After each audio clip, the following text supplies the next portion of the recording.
Ова лице во четвртокот ја нападна заменик председателката на СДСМ Радмила Шекеринска.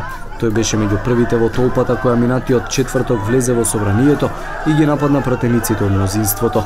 Кога Шекеринска се обиде да избега од напаѓачите и да излезе од прес-центарот на собранието, тој силно ја повлече за косата.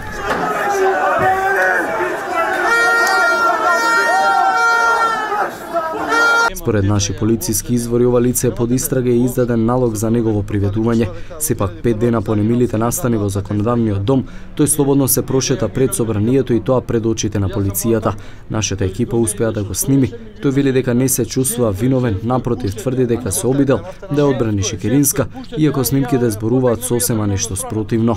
Пишуваше во некои портали дека немам деца, ја уопште немам деца. Немате деца? Уопште. Па зошто во некои портали пишува дека во 2001 ви загинал син и затоа така изреагиравте? Не реагирав ја никако таму. Јас само тргнав. Тој донезе што стоеше ми вика женско е, пуштете ја. А немавте намера? Женско е, пуштете ја и ја потегнав и ја тргнав на страна, за да нема проблем таму. А немавте намера да ја повредите? Ако имав намера да повредам и кога тргнав веќе уште ќе онак. А би се извинели на нејзе? Зашто да и се извинам?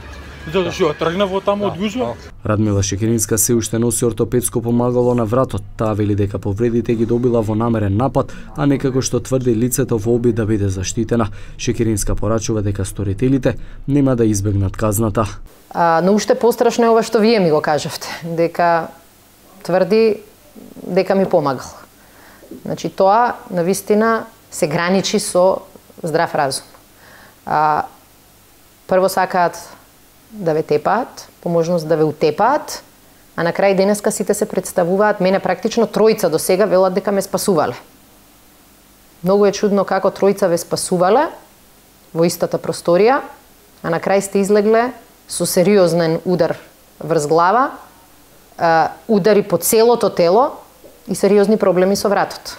Од основното јавно обвинителство не може да го откриат идентитетот на лицата кои се под истрага. Полициски извори за ТВ21 велат дека МВР трага по напаѓачот кој е снимен како учествува во толпата и кој извршил кривично дело, но напаѓачот облечен во истата кошула денеска е забележан како мирно поминува покрај полицајците.